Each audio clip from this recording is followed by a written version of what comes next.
time for the ride home in ENC. Yes! Yes!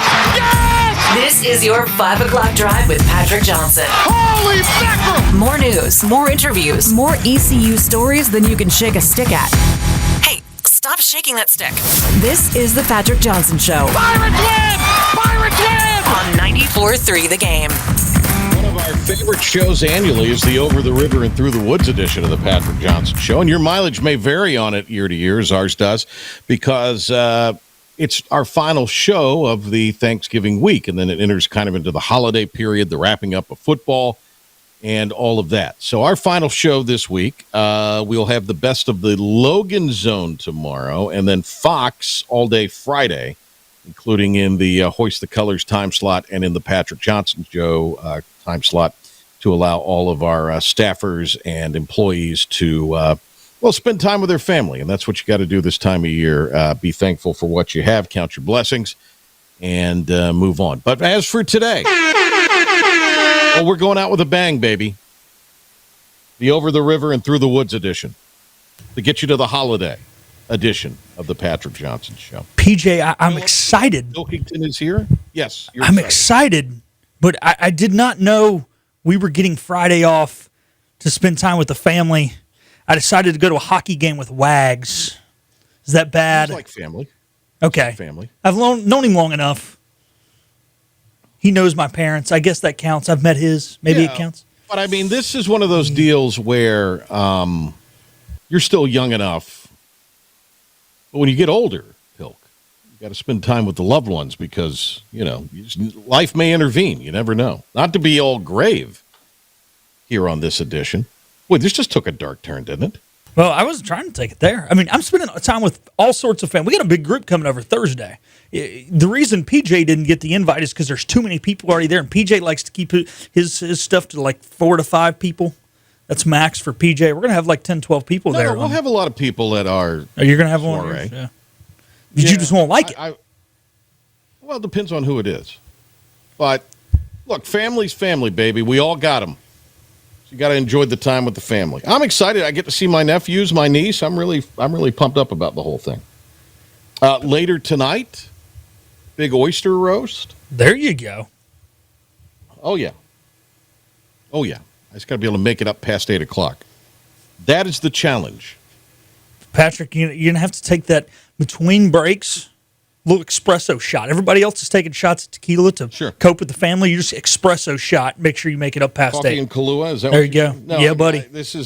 I'm not doing any work till maybe Sunday at the earliest. That's my plan. Ooh, there you go. Yeah. I just don't want to. I don't want to get into. I've done enough work. Yeah. It's time to take a little time off. Hey, every pitcher needs that extra day of rest every now and again. Sure. Like the All-Star break. And this is your All-Star break. I guess you could make that argument, sure. It's 4 days. And I didn't make the All-Star team, so that is that. All right, Ron Cook will be with us today. And then there was one. Pitt County has its lone member of the playoff club in the 4th round of the state high school football playoffs. And you know who it is? The Farmville Central Jaguars. They will head to James Keenan on Friday. So you know what they get to do tomorrow, Pilk? This is what everybody wants to do. Nothing better. Football. There's no greater honor. On Thanksgiving morning. Yep, it's special. I got to do it my senior year, and there was just a little extra energy at practice, PJ. When you know it's Thanksgiving morning, you know you're going to get to go home and eat a small plate because you are reminded multiple times throughout the week that you cannot pig out because you have a playoff game to win the next day. But there's no greater honor than being there. Now it's the 4th round. It used to be the 3rd round, playing on Thanksgiving, and man, it's special, and great for Farmville Central. I'm happy for them. And if Farmville Central is not the only team standing in a region, then it'll never happen for someone called the Jaguars, because we all know the Jacksonville Jaguars can never be the last team standing. So Farmville Central's got to bring it for the name and bring it for similar logos too. They're in the playoffs if it started today, though. The Jacksonville Jaguars. Yeah, but they wouldn't last very long. Maybe, but they are in. True. Or you could say for the Chiefs right now, right? Yeah. Kansas City. Till they beat That Dallas Jackson- tomorrow. That meme with Tiger and John Daly, and the Tigers, the Chiefs. Yeah. And Daly smoking. Everybody puts the Panther. It actually might be more apropos with Jacksonville. Yeah. In many ways, in a lot of respects, actually. I think so, yeah. Because the difference is the Jaguars are actually winning, but look like that. The Panthers, it's a little outdated now. Well, but the Jags, if you think of like the daily culture of you know, a lung dart, Hooters, a couple drinks out there on the inward and outward 9, that's Florida, baby. That is Jacksonville, Florida. If there's ever, I've been to the Hooters in Jacksonville. Just saying. You know what? I was down there in the spring. I'm beginning, you get reflective at certain points of the year and all that. I kind of miss Florida a little bit. Yeah. It's because it's been so darn cloudy here. At least in Florida, the clouds rolled in, they rain, they move out, you get some sun. Right. Man. It's been dreary. Because like I would not come back for Thanksgiving. I spent 2 or 3 Thanksgivings down there. Yeah. And we would cook for, fellow employees who were also in the same boat. I just worked Thanksgiving because you got time and a half. Christmas, it was more important for me at that time to be off at Christmas. Yeah. For a lot of reasons than Thanksgiving. Because, we didn't get Black Friday off anyway, so you're going to have to work anyway, so you might as well work. It was fun. Yeah. But sometimes I kind of miss the Florida days. Also, speaking of Thanksgiving, one of the great talk of the town, IBX Media, and now Patrick Johnson Show traditions has been to play the telling of the Thanksgiving story on a bit that we did 20 years ago on the morning show with the late great Philip Horn as the former chancellor, a spoof of William Muse, who might have been one of the worst chancellors in ECU history, who called it Eastern Carolina University, and then would get people's names wrong, and just all of this stuff. His introductory press conference called it Eastern Carolina University. And he was the chancellor. He was the man running the joint. So we'll play that for you to wrap up the show here today. So we've got a lot to get to. Pilk, anything that we are not going to cover in the top 5 that needs to be noted before we do the top 5? We're going to get into all the ECU scheduling coming up because it features prominently in the top 5. So is there anything else we need to do? I don't think so. It's pretty much it, I'm excited for this final segment, though. I love the story. I love the Gilligan's Island reference, the ECU football. I'm too giddy for this final segment, PJ. That's my problem. Oh, it's so I don't even know. Yeah, it's one of the best. All right, let's do the top 5. This may very well be our last mission. Let's make it count. This is the Patrick Johnson Show on 94.3 The Game. It's impossible. Now some stories you may have heard or catch it for the first time. This is your 5 at 5 with the P-Man.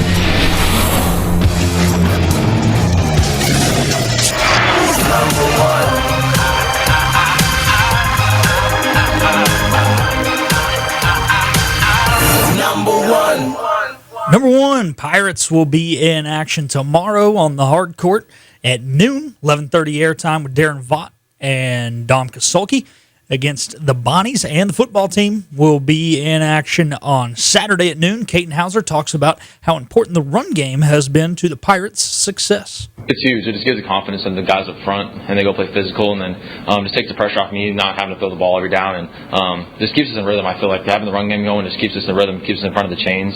But I think we're pretty balanced on all that stuff, so I think it kind of works hand in hand. So, obviously, if you're East Carolina, you're looking to bounce back after your most embarrassing loss of the year, your poorest performance of the year. Pirates have been pretty hot. I think the offense is still good. Hauser passed for 228, a couple touchdowns in that loss and what was otherwise a unforgettable or a footable performance, over 3,000 yards on the year. You've got, I think, Marlon Gunn and London Montgomery both running pretty well, so that gives you combined over 1,000 yards on the ground, and you like to have a quarterback that throws for big numbers and 1,000-yard rusher, and the Pirates kind of by proxy have it. Any word, Pilk, and I guess you guys will have a little more on this on Saturday morning when our coverage begins at 9 on 94.3 The Game. But any word on the status of Yannick Smith? No. I think he's trying to work his way back, but we all know that trying and doing are two different things, and we saw with Joe Burrow last week. So, I don't think we're going to know much until that injury report comes out 2 hours before kickoff, other than the fact that he has been trying to give it a go at practice. So, to me, as much as you would like to have Yannick Smith in there, if he is not 100% or at least 90% healthy and you feel like you can win this game without him, I don't know if I'd put him out there. I know he wants to play and all of that, but let him rest up for the bowl game. You don't want another Jay Woodard situation. Correct. Now, you got to hope he'll also not enter the portal. Yeah. But, them's the breaks. Florida Atlantic lost to UConn. They've had a tough stretch here. Lost 4 of their last 5 coming in. Again, pretty good at home, though. Start. Well, they're good at home, but they're not UTSA-like at home. They've given up a ton of points the last handful of games, too. During this stretch where they've dropped 4 or 5, they're allowing almost 40 a game in that stretch alone. Yeah. So score early, score often, be focused, kick their tail, come back. Noon, kick, Boca Raton, Saturday, 11 a.m. on 107.9 and 94.3 with the network. Local coverage, 94.3 The Game and the IBX Media app at 9. Go damn Pirates. Let's go, baby. Finish it with a bang. There you go. Number 2. Number 2, Paul Skeens. The less said about basketball, I hate to say it, but just I don't have the bandwidth today for that. We gave basketball a lot of time on the show yesterday. Did 2 segments on it. Sure did. Yep. Paul Skeens has received $3 million pre-arbitration. So the way it works now is, so when you're a rookie, you come up and you're on the automatic rookie contract, and there is a certain arbitration period where you cannot negotiate a deal in Major League Baseball. Well, with the new collective bargaining agreement, if a player's really good, he can then be awarded money, compensation pretty much for his success. And due to Paul Skeens' great success, he has been awarded $3.4 million in arbitration money. This is in Major League Baseball, or pre-arbitration money, excuse me. This is a Major League Baseball record. He also is a Cy Young winner. He's not eligible for free agency right now till 2029. He's not eligible to arbitration technically till 26. And we're going to be in labor. We're going to be in a labor separation at that point. So, okay, good for him. $3 million is $3 million. But where Paul Scoons is making his hay is all the off the field endorsement stuff. Yeah. Where he's making his hay is that he is if you think about it, Pilk, he is the first true big time earned it on the field star player in that sport of that sort of TikTok IG generation, where everybody will make you believe they are a star for doing nothing or they're not. He's the first kind of star in a very old school way who's earned it by just being really damn good at his job. And so he's able to take advantage of all the fruits of all these other things. He's not hurting for cash. No. Now, I think perhaps his lovely lady has perhaps spent the $3 million already. She's got a place for it to go, perhaps. But then she's got her own cash. I was going to say she's doing it the way you mentioned. The making it sound like you're better than you are on social media. And I'm not taking shots at her, but she was not like the best gymnast in the country. She was never being thought of for the Olympic team. She was just a piece, and there's nothing wrong being a piece on a team, but that's what she was. And by that you mean like a piece of the equation. Yeah, piece of the equation. Yes, yeah, like an eighth man. Good point. Yeah, like an eighth man in basketball. You need your eighth man, but your eighth man is not winning you a national championship. That's what I mentioned. 3. Number 3, Hall of Fame semifinalists named for the Pro Football Hall of Fame class of 2026. Not going to go through all of them. There are 26 guys on the modern era ballot. Those include the three quarterbacks are Drew Brees, Eli Manning, Phillip Rivers. The two players of local interest include Luke Kuechly and Steve Smith.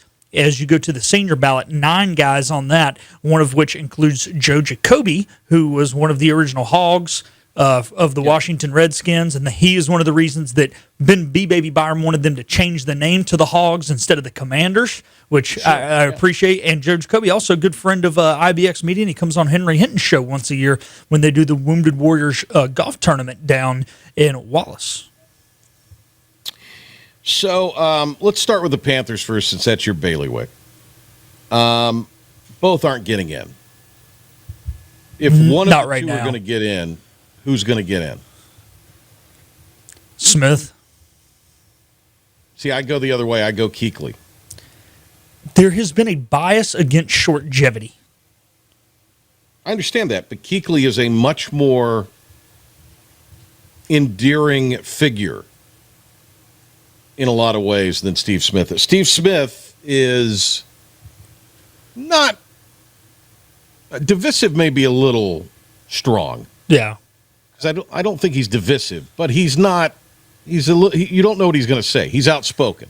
Yeah, and he's got a little PJ and Pilk in him, perhaps, and they don't want to go with outspoken.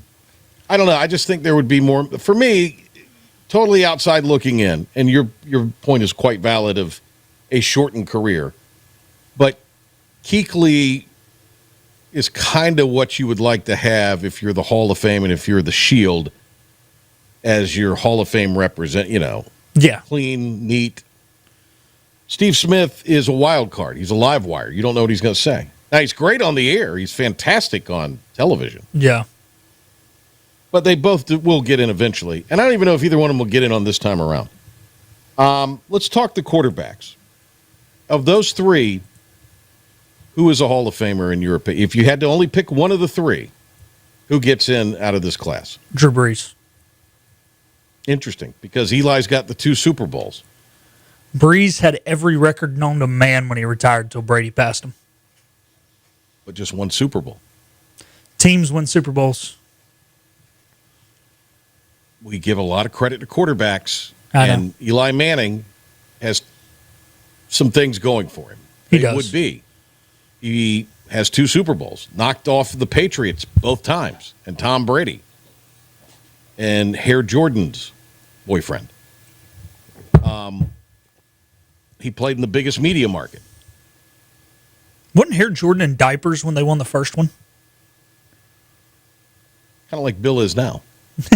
And just different kind of diapers. Yes. The Phillip Rivers thing, I mean, that's a long shot. I mean, I hate it for the guy, but that's going to take some time. The lack of playoff success. Correct.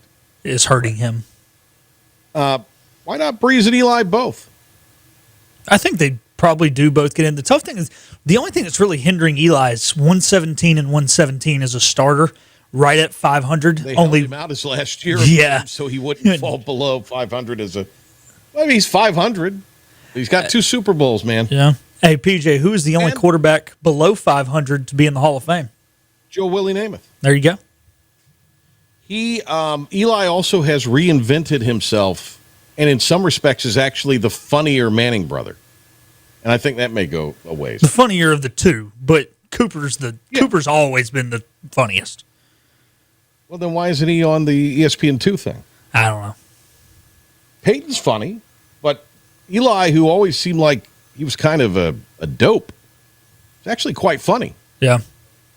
I love him in the commercials now with Danny DeVito. Those are great. Those are great. 4. All right, number 4. There is a former Panthers cheerleader who was a cheerleader for 3 years who got cut this year, who is claiming that formerly he, now a she, was cut for being trans and because of Donald Trump taking office. Another case of the old Trump derangement syndrome. Now, why this person was cut from the squad, who knows? But they were on there since 2022. They're not saying that they're directly blaming that, but they say the timing of it is peculiar. The whole transit sports thing, because there was a story we did this morning on Talk of the Town about a power lifter who lost because they let a trans female, a biological male, into the powerlifting competition like a world championship.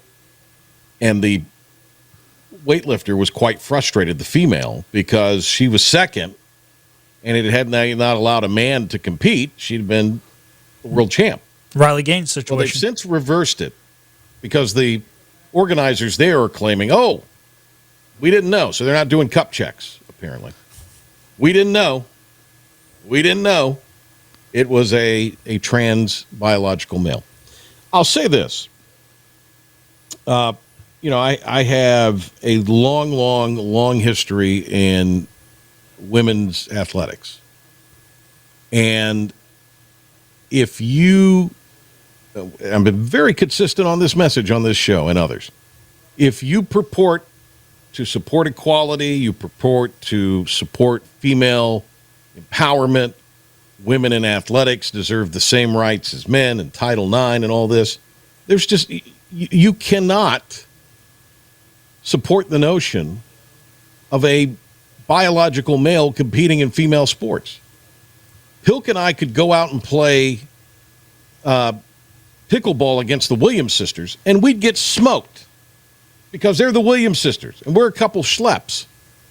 But if a couple of great tennis players who were male decided, well, we'll go play the Williams sisters in doubles tennis, they'd smoke them. Because it's a more apples-to-apples comparison. And that's what we're talking about here. When athletes or high school athletes or college athletes of the same level of training, it's male versus female, it's not a fair fight. And oftentimes, even they do this here in Greenville, the women's basketball team scrimmages against men in their practices. Why? Increased level of competition, practice will then be harder than the game. Because you can get together a bunch of guys who could have been D3 players who decided not to go play college basketball because they wanted to enjoy college. They would kick the ever-loving snot out of UConn's women's team. And that's who they're scrimmaging. That's who they're scrimmaging. That's why they scrimmage them, to make it. I mean, and they've been doing that for decades. Yeah. Now, as for this cheerleader, there's the social side of it. It kind of gives me the ick. It's not my thing. I'm a little more different than probably a lot of people within our broadcast group in that, live and let live, whatever you want to do. It's none of my damn business. Just stay out of my stuff. Yeah. But, this seems like somebody whose fleeting moments of fame have ticked away and they're trying to get a little more relevancy out of it. I think so. This is one of those deals because at the end of the day, I don't care who the cheerleaders are. I don't look at the cheerleaders. I'm there to watch the game. But you were on the squad for 3 years. You didn't make it this year, and you're just looking for an excuse to not to pour me. Move on with your life. 5. All right, number 5. All right, I'm doing 5, Pilk. I'm doing 5. You're not. Okay. Let's talk Thanksgiving traditions and sides. Okay. Let's talk that. Let's talk that here on the day before Thanksgiving. Roasted bird, got to go with the turkey, right? Turkey over ham. Oh, 100%. Got you. Okay. Top sides according to the Pioneer Woman's website. Creamy mashed potatoes. Thanksgiving dressing. I'm here for that. And I don't mind the oyster dressing. One of my favorites. Stuffed sweet potatoes. Just a plain sweet potato is fine. I do like the green bean casserole. Sweet potato casserole with marshmallow, not a fan. Just doing too much. Sign me up for the giblet gravy. So I'm down with most all of that. Mashed potatoes. Is there a Thanksgiving side that is your favorite? Oh, mashed potatoes and gravy. Okay. No skin in the mashed potatoes. Yeah. I like carbs, baby. Oh, it's a great day to load up on carbs. Great day. I'm hoping we have punch this year, too. I like the punch. Like the 21 and up punch or the normal? No. Just regular sweet punch. And then later on, you can do some 21 and up to the punch. There you go. That's what I'm hoping. Are you looking forward to a big sports day tomorrow? Huge sports day. 3 NFL games and a ton of basketball, college basketball, which I'm excited about. Yeah. Is there anything that you are looking forward to, Pilkington, tomorrow? Duke, Arkansas tomorrow night. Sporting game. Yeah, that'll be good. Yeah, that's big. And then I'm intrigued by this 1 o'clock game, man. This Packers-Lions thing. The Lions have not looked great of late. They got to get their you-know-what together. Yeah. And you know what? This is the week right here. Thanksgiving, this is your day. But, I didn't get to go home last year, PJ. So I was nice. My roommate, Thomas, his family took me in. We were down at the beach, but, it was only an hour drive as opposed to the 4-hour drive because we had to work the next day because we had the football game. Sure. So I'm looking forward to just being at home with my parents. And my dad and I always fry the turkey in the morning before football starts, listen to Alice's Restaurant, and get ready for some football. Speaking of which, you watched the movie because you're a dirty hippie. I did watch it. Dude, that is one of the worst movies I have ever seen in my entire life. You were probably not stoned, Pilkington, and that's part of it. You got to be stoned to watch that. So the movie, like Clockwork Orange. So the song, Patrick, only is sporadically done throughout the movie, and any part of the movie that's actually about the song is really funny. They could have made it like a 30-minute TV special just about the song. It would have been great. It's all the other stuff. It's like, what are we? Would not have played on broadcast television back then. Yeah. Put it on Netflix today. Yeah. But could have put it on Netflix today. The rest you of got the song going to break? Oh, yeah. You can get anything you want at Alice's Restaurant.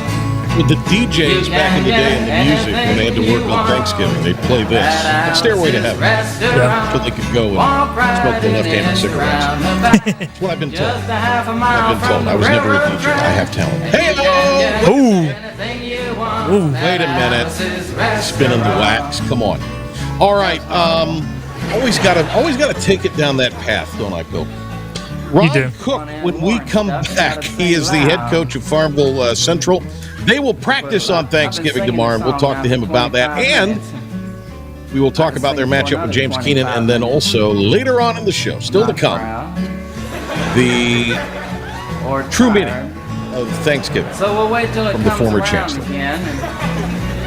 And then there was one in Pitt County, the team that has advanced the furthest in the playoffs, the Farmville Central Jaguars in 2025. Their head coach is Ron Cook. We love catching up with Coach Cook here on the program. Hey, Coach, congratulations to you all.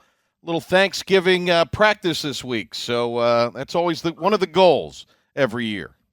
Hello. Yeah, hello, Fred. Definitely appreciate that. And one of my seniors actually reminded me that's, it has definitely been one of our goals. One of the things I talked to them about, since their freshman year. And it was kind of surreal after the game. He was thinking about it, that especially in 8 games in the season, we were 3-5. And now, we're getting to practice on Thanksgiving. Pretty cool. What was the big turning point for you? Because you noted it there, Coach, and that is you guys were 3-5 at one point. So what was the big turnaround that's led to this win streak? Well, I think it's all to the players and then my coaching staff, but definitely the players. We always our coaching staff believed in, and we always knew this senior class would be special. This second full senior class I've had, but this is the class that brought back a JV program that really been through the whole cycle of building a program. Most of these guys spent 2 years on JV and building themselves up there and helping to set the foundation there. And a lot of them, the majority of them, have been playing together since middle school or 8th grade at the very least. So we knew that made a big difference. Like these guys that actually are friends, and they're not the other class were, but we knew they were tight, close knit, and we knew they had really good work ethic. And the fact that we went to their senior year was a new realignment year, and we had a tougher non-conference schedule. I think made all the difference because we got to build up a lot of, face a lot of adversity and build up a lot of mental toughness throughout those first 5 non-conference games. We're talking with Ron Cook, head coach of the Farmville Central Jaguars. They will travel to top seed James Keenan coming up on Friday night, the Black Friday after Thanksgiving. Always great when you're playing this time of year. Something different about Thanksgiving football. It's a big thing in North Carolina and in the playoffs. So, I look at you guys started this run after you dropped the first two conference games to Tarboro and Kinston, and you do it against a couple rivals there with Aiden Grifton and then Green Central before that. So do you also think maybe a little extra attention because of the rivalry factor between Green and AG and Farmville? Oh, yeah, it definitely made a difference. And I know especially our players, like I said, especially the senior class, they felt like they definitely let one slip away against GC last year at their place. They ended up beating us by a field goal at the end of the game. And then going into, so that definitely was a huge factor. And playing them at home again for their senior year, it was definitely a huge factor. And they were really focused on making sure we get that done, that they leave here having beat GC at least two times when there's been previous classes that when I got here didn't beat them at all. And, my class before I only beat them once. Then moving into Aiden, believe it or not, this senior class has never lost to them. So that was a huge factor going into that game. Sure. What are your BJ Gardner's had for you? Could you elaborate on that? I mean, he's a dual threat guy, and he's been quite prolific and quite productive on the ground for you. I think he's one of the best kept secrets, underappreciated or under valued player in Eastern North Carolina. I can never say another about him. I've been told that since his freshman year. Since I met him actually 8th grade when I got hired. Mm-hmm. He just had a different attitude, different work ethic about him. He's a guy that he just loves football. That's the one sport he's actually really good at. He's an anomaly. I'd say he's one of the best non-athletic athletes I've ever had. He's not really good at other sports. He'd hate to hear me say that, and he'll talk to you about basketball, but he's not on our basketball team. But I mean, he's just a great character guy. He's a great leader by example. By his vocally when he needs to be. And a lot of the guys, like I said, it's just easy to follow. He's a student of the game too. He's one of the most cerebral quarterbacks I've had. He's done a great job this season of making changes and checks at the line of scrimmage and plays when he sees something better than what I've called, because he has that insight, film study. Like I said, I just can't say nothing. There's been a lot of times he just put the team on his back and helped us, especially through that rough stretch of our non-conference games, and in that first 8 games we were 3-5. So he's made obviously a huge difference. And like I said, there's a whole we got a bunch of players on the team that especially senior class that work hard and really get just have great work ethic, get the job done. But we really, to be honest, we wouldn't be here at this point without BJ. Ron Cook is the coach of the Farmville Central Jaguars, and they're playing Friday night in the next round of the high school football playoffs. James Keenan, the opponent for FC. We'll get into some of that in a little bit. Coach, I remember all the way back in August, and local TV went around when our team started their preseason practice, and one of the few players that got some FaceTime out of Pitt County was BJ, and he sounded like an old veteran football player.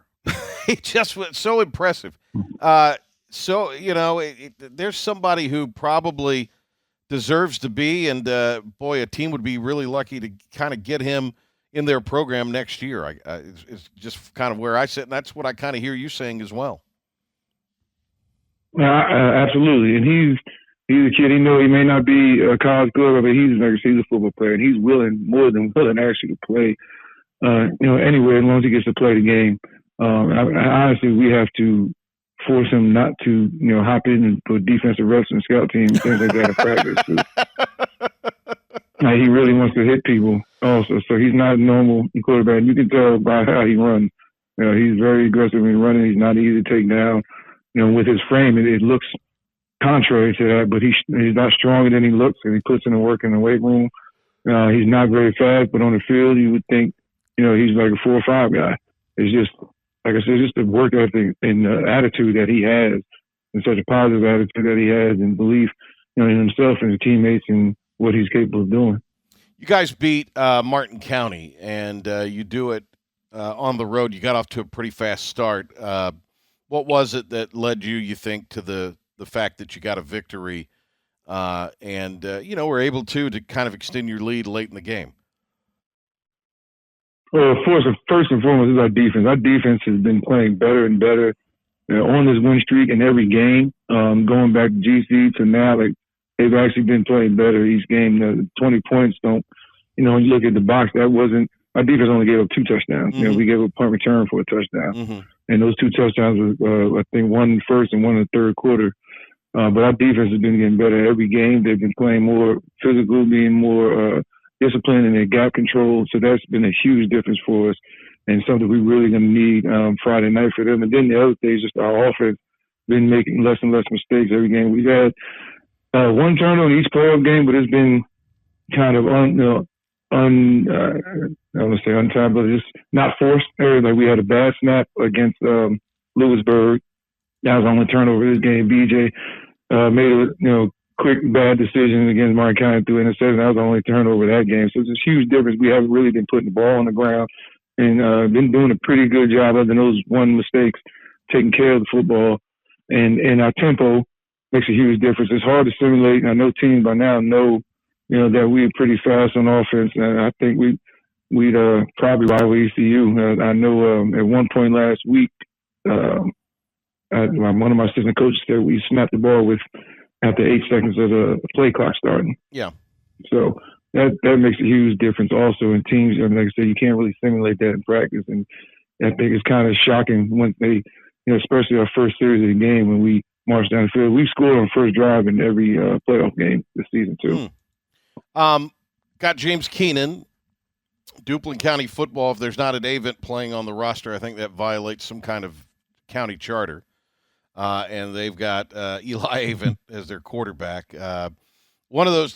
There's always an Avent somewhere in Duplin County. Anyway, I look at what they did last week to Aiden Grifton, and we talked with Coach Wingate last week on the program, and he was feeling good about his team. So you've studied that film. What did you feel like James Keenan did particularly effectively against the Chargers, and what do they do effectively in your opinion? Well, they're very good at what they do offensively. I know they've been running that offense for a long time. And defensively, I think they made Aiden throw the ball a little bit more than what I thought Aiden was running the ball pretty well on them at times. It was, 14-14 by the end of the first quarter. Mm-hmm, mm-hmm.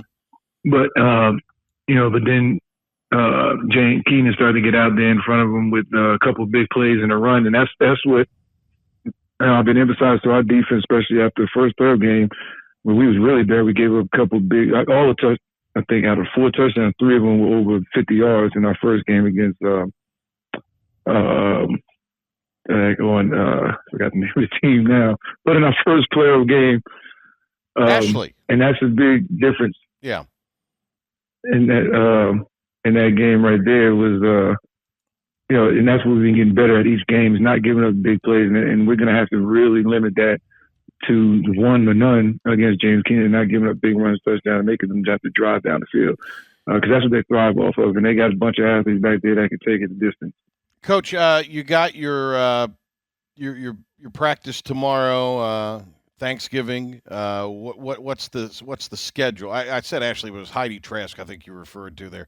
Heidi Trask. Yeah. Yes, I don't know why he was blank on that. Yeah, I knew it was a Wilmington school. So anyway, tell me a little bit, Ron, about kind of what the plan is for Thanksgiving with the practice, when you guys plan to go and all that.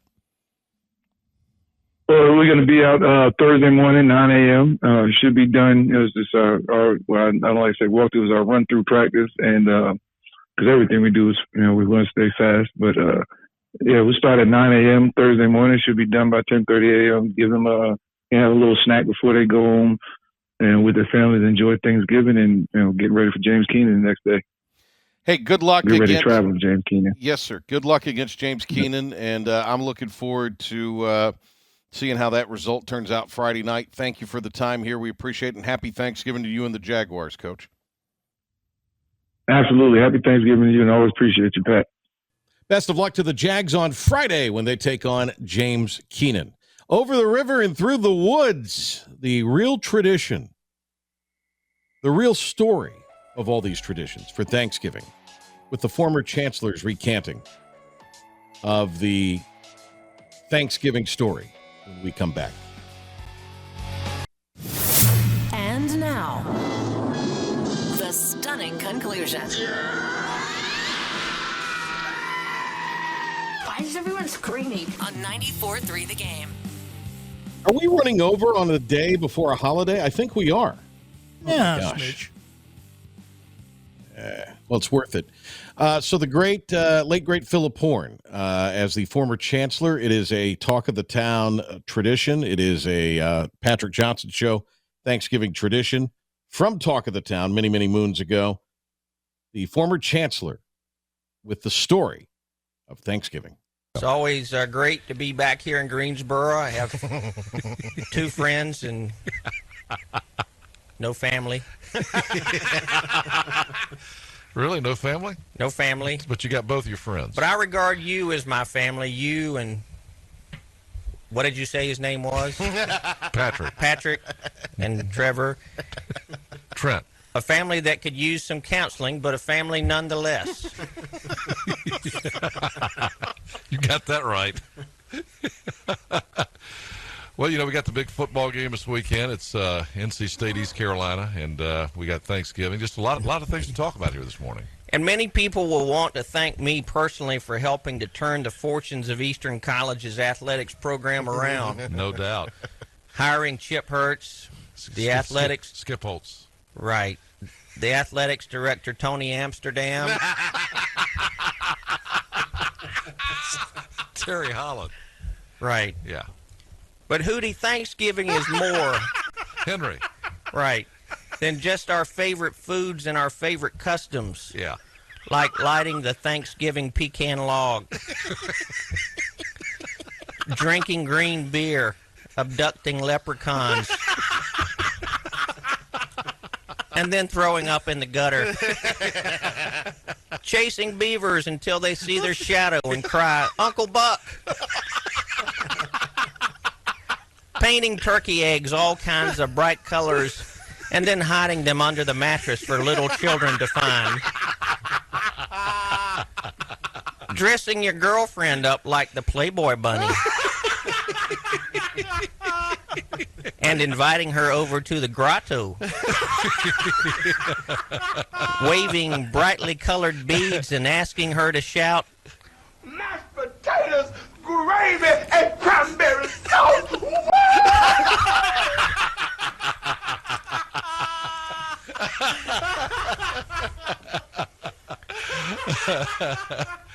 While it is all of these things that have come to be part of our American experience, like gathering around the television to watch baseball.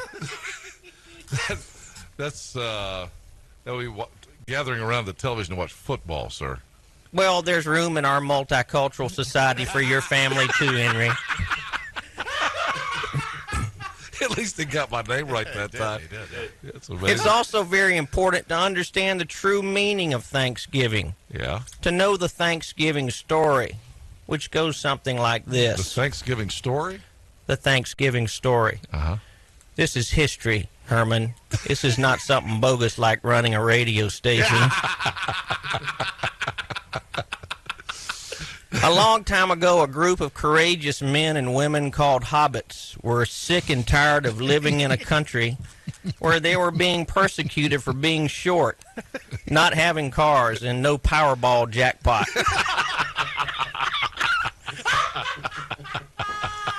And so they made up their minds to leave their country, called the Big East Conference. Everybody does. To set sail for a better life. A place called the BCS. Yeah. So they asked some other people to go with them, like Abraham Lincoln, Jerry Lewis, and Doug Clark. Doug Clark. You mean Doug Clark from the Hot Nuts? Lewis and Clark. Gilligan, the skipper, Ginger, and Marianne. How about the professor? And a volleyball named Wilson. By the way, did you do that for Ginger or the professor? I know Ginger. you're a former Ginger. Ginger or Marianne, Mr. Chancellor? Ginger. I'm sorry. Go ahead with your... They left the Bahamas in a boat called the Maytag. Maytag. And they sailed right up the Pamlico.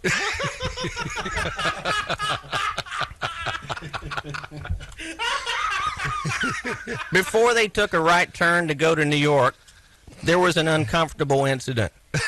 Abe Lincoln spotted George Washington on the banks of the Pamlico and yelled, "Hey, I'm 6'4", you're little Washington. I can take you into the paint." And Washington said, "You can bite me, you big ape." Is that where that term came from? I didn't realize that was the first time it was ever used. Then. And Lincoln said, "Not with wooden teeth."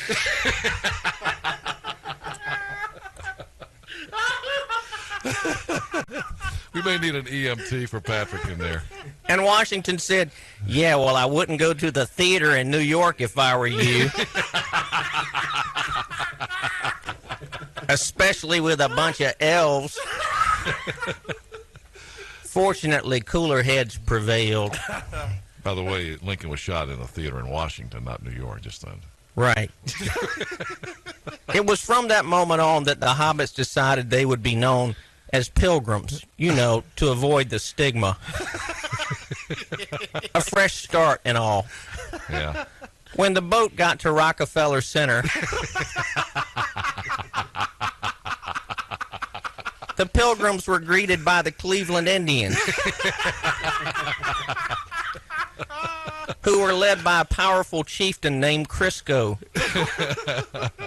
The Indians, who couldn't hit off-speed pitching, also couldn't pronounce the word pilgrims.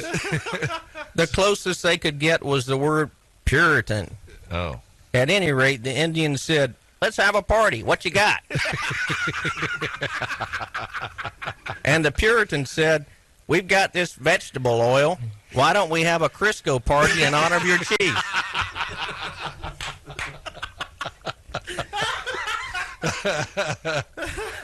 It seems like there were a lot of traditions that were formed during this period of time. There were 3 long days of self-basting and a big feast. And the Pilgrims and the Indians lived peaceably in a revenue-sharing arrangement until the Indians were bought by the Clampetts and were moved to Kingston, North Carolina. That's Kinston. Right. And that, my friends, is the story of the courageous men and women who started the first Thanksgiving. That's amazing. Wow. I never knew that before. That's the first time I've actually heard the real story of Thanksgiving. Thank you for sharing that, sir. Remarkable. Fortunately, I will be delivering the same speech to the East Coast College Pilgrim football team. East Carolina Pirates. Right. Yeah. This Saturday in the locker room at Durwood frickin' Stadium. Coach Scooter Holtz has asked me to give this inspiring speech. The game is actually in Raleigh, sir. Did he ask you to come to the stadium here in Greenville? Specifically.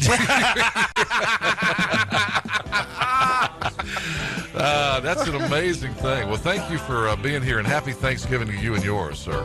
Happy Thanksgiving to all, and to all a good night. Hilarious stuff. Always a great way to end the holiday week. Big smile on our face. All right. Thanks to Ron Cook. Thanks to you, Pilk. Happy Thanksgiving, buddy. Travel safely. Thanks. Happy Thanksgiving to you and everybody listening as well. Pirate Hoops tomorrow at 11:30, and also Pilk will be on at 9 on Saturday. We'll have you ready for Pirate football. Have a great and safe Thanksgiving, everybody. We'll see you on Monday.